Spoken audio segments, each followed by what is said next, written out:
Hi folks, this is Michelle, founder of 760 Credit. Today I'm talking about am I yay or am I nay on joint accounts?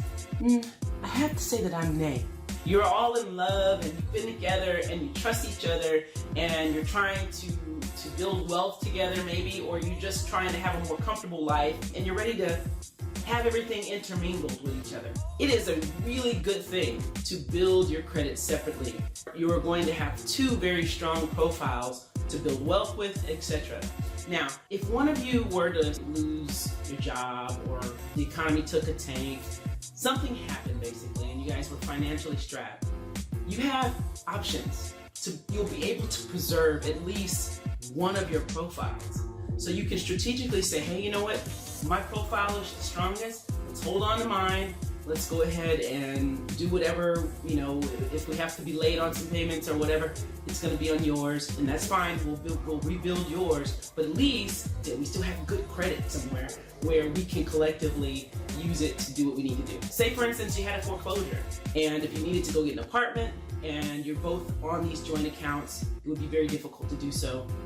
You don't want a bad time in your lives to take all of your possibilities away. Something to think about. I'm not telling you what to do, but it's definitely something to think about in the perspective of a person who's seen the struggles of people that come to me who've had joint accounts. And man, it's really heartbreaking because they're both now struggling when they didn't have to do that. And and here's the thing. It's not a hit on your relationship. It's not a hit on whether or not you guys love each other or not. There are a lot of the things that you can share, and your credit doesn't have to be that thing.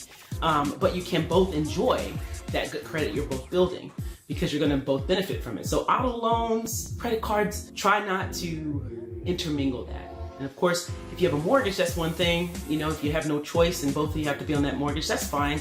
But just know that if there's hard times, you definitely got to take care of that mortgage payment so that whomever's credit you're trying to preserve can be preserved. Anyway, I hope that helps. And I'm a lover of love, but I'm definitely not a lover of intertwining every single thing. Okay, that concludes our segment today. I hope that it was helpful, and definitely subscribe and hit that notification bell. If you guys need anyone to take a look at your credit, we certainly can do that over at 760 Credit. There's no obligation, and we can take a peek real quick for free.